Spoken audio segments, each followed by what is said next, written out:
नमस्कार, ये आकाशवाणी शिमला है। अब आप नविता चौहान से प्रादेशिक समाचार सुनिए। आज के मुख्य समाचार। प्रदेश में हर्षोल्लास से मनाया गया 76वां गणतंत्र दिवस। शिमला में राज्य स्तरीय समारोह में राज्यपाल ने फहराया राष्ट्रीय ध्वज। राष्ट्रपति ने 139 पद्म पुरस्कार प्रदान करने को दी मंजूरी। बिलासपुर के बागवान हरिमन शर्मा पद्मश्री पुरस्कार के लिए चयनित।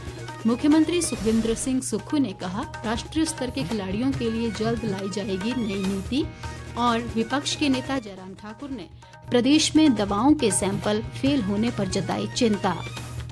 अब समाचार विस्तार से।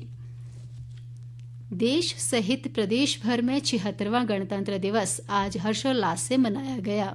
राज्य स्तरीय समारोह शिमला के ऐतिहासिक रिज मैदान पर आयोजित किया गया, जहां राज्यपाल शिव प्रताप शुक्ल ने राष्ट्रीय ध्वज फहराया और परेड का निरीक्षण कर मार्च पास्ट की सलामी ली। समारोह में मुख्यमंत्री सुखविंदर सिंह सुक्खू, विपक्ष के नेता जयराम ठाकुर और लोक निर्माण मंत्री विक्रमादित्य सिंह विशेष रूप से मौजूद रहे। पेश है एक रिपोर्ट। गणतंत्र दिवस के मौके पर प्रदेश भर में आज देशभक्ति का माहौल बना रहा। राज्य स्तरीय समारोह जहां शिमला में आयोजित किया गया, वहीं अन्य सभी जिलों में भी गणतंत्र दिवस की धूम रही। शिमला के रिज मैदान पर आयोजित समारोह में 19 विभागों की झांकियां आकर्षण का मुख्य केंद्र रही। इन झांकियों में प्रदेश की संस्कृति व प्रगति की झलक दिखाई गई। समारोह में हिमाचल सहित देश के विभिन्न राज्यों के सांस्कृतिक दलों ने अपनी प्रस्तुतियां देकर लोगों का भरपूर मनोरंजन किया। प्रदेश भर में आयोजित समारोह में विभिन्न क्षेत्रों में उत्कृष्ट कार्य करने वाली विभूतियों को सम्मानित भी किया गया। प्रादेशिक समाचार के लिए समाचार कक्ष से मैं सुरेश शर्मा। उप मुख्यमंत्री मुकेश अग्निहोत्री ने ऊना में गणतंत्र दिवस समारोह में बतौर मुख्य अतिथि शिरकत की। अपने संबोधन में उन्होंने कहा कि राज्य में पेयजल व सिंचाई योजनाओं पर 4,500 करोड़ रुपए की राशि खर्च की जा रही है। उन्होंने बताया कि राज्य पथ परिवहन निगम के बेड़े में जल्द ही 700 नई बसें शामिल की जाएंगी। विधानसभा अध्यक्ष कुलदीप सिंह पठानिया ने कुल्लू में समारोह की अध्यक्षता की और राष्ट्रीय ध्वज फहराया। कृषि व पशुपालन मंत्री चंद्र कुमार ने चंबा में राष्ट्रीय ध्वज फहराया और मार्च पास्ट की सलामी ली। उन्होंने सभी को गणतंत्र दिवस की शुभकामनाएं देते हुए देश के शहीदों को नमन किया। उन्होंने कहा कि वर्तमान सरकार के कार्यकाल में प्रदेश प्रगति के पथ पर अग्रसर है।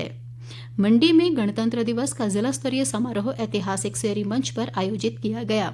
स्वास्थ्य मंत्री धनीराम शांडिल ने समारोह में अध्यक्षता की और राज्य सरकार द्वारा किए जा रहे विकास कार्यों का उल्लेख किया। इस मौके पर देशभक्ति पर आधारित कई रंगारंग कार्यक्रम पेश किए गए। राजस्व मंत्री जगत सिंह नेगी ने किन्नौर जिला मुख्यालय रिकांगपिओ में राष्ट्रीय ध्वज फहराया। उन्होंने कहा कि देश के वीर सपूतों के बलिदान से ही भारत दुनिया भर में एक बड़ा लोकतंत्र गणराज्य बना है। कांगड़ा जिला मुख्यालय धर्मशाला में भी गणतंत्र दिवस समारोह हर्षोल्लास के साथ मनाया गया। समारोह में आयुष व खेल मंत्री यादविंद्र गोमा ने राष्ट्रीय ध्वज फहराया। उन्होंने कहा कि खेलों को बढ़ावा देने और युवाओं को खेल गतिविधियों से जोड़ने के लिए सरकार द्वारा विशेष प्रयास किए जा रहे हैं। उद्योग मंत्री हर्षवर्धन चौहान ने नाहन में गणतंत्र दिवस समारोह के दौरान उत्कृष्ट कार्य करने वाले विभूतियों को सम्मानित किया। उन्होंने कहा कि सिरमौर जिले में करीब 1,500 औद्योगिक इकाइयां स्थापित हैं, जिनमें 4,400 करोड़ रुपए का निवेश हुआ है। शिक्षा मंत्री रोहित ठाकुर ने हमीरपुर में आयोजित समारोह में कहा कि शिक्षा विभाग में करीब 15,000 पद भरने की प्रक्रिया जारी है। उन्होंने बताया कि सरकार के प्रयासों से प्रदेश की विभिन्न विधानसभा क्षेत्रों में Rajiv Gandhi day boarding school खोले जा रहे हैं। तकनीकी शिक्षा मंत्री राजेश धर्माणी ने सोलन में आयोजित समारोह में कहा कि युवाओं के कौशल को निखार कर उन्हें बेहतर रोजगार प्रदान करने के लिए राज्य सरकार प्रतिबद्ध है। ग्रामीण विकास व पंचायती राज मंत्री अनिरुद्ध सिंह ने बिलासपुर, जबकि विधानसभा उपाध्यक्ष विनय कुमार ने केलंग में गणतंत्र दिवस समारोह की अध्यक्षता की। गणतंत्र दिवस के मौके पर शिमला स्थित प्रदेश कांग्रेस मुख्यालय में भी कार्यक्रम आयोजित किया गया। इस अवसर पर नगर निगम शिमला के महापौर सुरेंद्र चौहान ने राष्ट्रीय ध्वज फहराया और स्वतंत्रता संग्राम में शहीदों के बलिदान को याद किया। उन्होंने युवाओं से राष्ट्रीय एकता व अखंडता को कायम रखने का आह्वान भी किया। गणतंत्र दिवस के मौके पर राज्यपाल शिव प्रताप शुक्ल ने आज शिमला स्थित राजभवन में एट होम का आयोजन किया।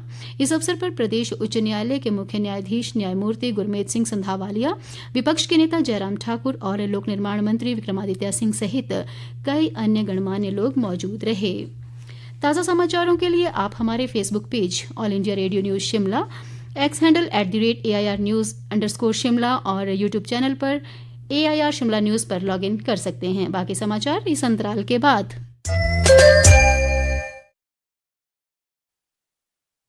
शेष समाचारों में राष्ट्रपति द्रौपदी मुर्मू ने वर्ष 2025 के लिए 139 पद्म पुरस्कार प्रदान करने को मंजूरी दी है। प्रदेश के बिलासपुर जिले के बागवान हरिमन शर्मा को सेब की लो चिलिंग किस्म विकसित करने के लिए पद्मश्री पुरस्कार के लिए चयनित किया गया है। उन्होंने 8 साल के शोध के बाद सेब की ये किस्म तैयार की है। सूची में 7 पद्म विभूषण, 19 पद्म भूषण और 113 पद्मश्री पुरस्कार शामिल हैं।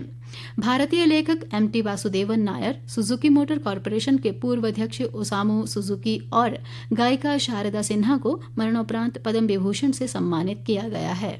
गायक पंकज उधास को मरणोपरांत पद्म भूषण दिया गया है। मुख्यमंत्री सुखविंदर सिंह सुक्खू ने कहा है कि राज्य सरकार राष्ट्रीय स्तर के खिलाड़ियों के लिए जल्द ही नई नीति लाएगी। वे आज शिमला में 38वें राष्ट्रीय खेलों में भाग लेने जा रहे प्रदेश के 200 खिलाड़ियों के एक दल को संबोधित कर रहे थे। ये खेल 28 जनवरी से 14 फरवरी तक उत्तराखंड में आयोजित किए जाएंगे।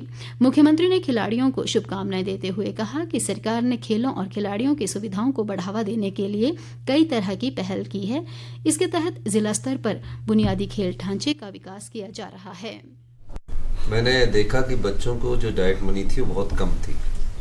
पॉलिसी को चेंज किया है, आपने देखा होगा 250 रुपए से बढ़ाकर 400 रुपए किया है। और जैसे अगर कोई खेल त्रिवेंद्रम में होता है, मद्रास में होता है, तो आपको बाई एयर की सुविधा दी है। और जो खेल में नेशनल खेलने वाले उसके लिए हम इस बजट में पॉलिसी लेकर आ रहे हैं। विपक्ष के नेता जयराम ठाकुर ने प्रदेश में दवाइयों के सैंपल फेल होने को गंभीर चिंता का विषय बताया है। शिमला में आज पत्रकारों से अनौपचारिक बातचीत में उन्होंने कहा कि प्रदेश में स्वास्थ्य व्यवस्था की स्थिति ठीक नहीं है और राज्य सरकार ने हिम केयर योजना को भी अपाहिज बना दिया है। जयराम ठाकुर ने पूर्ण राज्यत्व दिवस के मौके पर मुख्यमंत्री के दिए भाषण पर भी निशाना साधा और इस भाषण को राजनीतिक हिस्सा करार दिया। उन्होंने कहा कि इस भाषण के दौरान अधिकतर समय तक मुख्यमंत्री भाजपा व केंद्र सरकार के खिलाफ बयानबाजी करते रहे, जो उचित नहीं है। पूर्ण राज्यत्व के दिवस पर जो है बैजनाथ में कार्यक्रम था, तो वहां पर उन्होंने भाषण दिया है। वो कोई राजनीतिक मंच नहीं, वो स्टेट इंपॉर्टेंस का डे है और पूरे हिमाचल प्रदेश के लिए गर्व का विषय है। और उस दिन तो कम से कम राजनीतिक भाषण नहीं देना चाहिए था, लेकिन मुख्यमंत्री का बहुत बड़ा हिस्सा भाषण का भारतीय जनता पार्टी की पूर्व में रही सरकार को कोसने में लगा। भारतीय जनता पार्टी के नेतृत्व के ऊपर वो टिप्पणियां करते रहे, केंद्र की सरकार उसके ऊपर टिप्पणी करते रहे। बहुत दुर्भाग्यपूर्ण है। और 2 वर्ष का कार्यकाल बीतने के बावजूद भी मुख्यमंत्री के पास अभी तक सामग्री नहीं है भाषण के रूप में, जिस पर वो अपनी सरकार की 2 वर्ष की उपलब्धियों का जिक्र कर सके। जयराम ठाकुर ने मुख्यमंत्री से कानून व्यवस्था को गंभीरता से लेने और प्रदेश की कानून व्यवस्था को बिगाड़ने वालों से सख्ती से निपटने की सलाह भी दी। उन्होंने कहा कि प्रदेश में अपराध के मामलों में वृद्धि दर्ज की गई है, जो दुर्भाग्यपूर्ण है। स्वास्थ्य मंत्री धनीराम शांडिल ने मुख्यमंत्री सुखाश्रय योजना के तहत चिल्ड्रन ऑफ द स्टेट के 3 दिवसीय भ्रमण दल को आज मंडी से हरी झंडी दिखाई। अंत में मुख्य समाचार एक बार फिर। प्रदेश में हर्षोल्लास से मनाया गया 76वां गणतंत्र दिवस। शिमला में राज्य स्तरीय समारोह में राज्यपाल ने फहराया राष्ट्रीय ध्वज।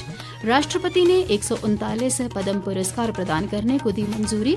बिलासपुर के बागवान हरिमन शर्मा पद्मश्री पुरस्कार के लिए चयनित। मुख्यमंत्री सुखविंदर सिंह सुक्खू ने कहा, राष्ट्रीय स्तर के खिलाड़ियों के लिए जल्द लाई जाएगी नई नीति। और विपक्ष के नेता जयराम ठाकुर ने प्रदेश में दवाओं के सैंपल फेल होने पर जताई चिंता। इसी के साथ ये समाचार बुलेटिन समाप्त हुआ। हमारा अगला बुलेटिन आप सुन सकते हैं कल सुबह 9:20 पर। नमस्कार।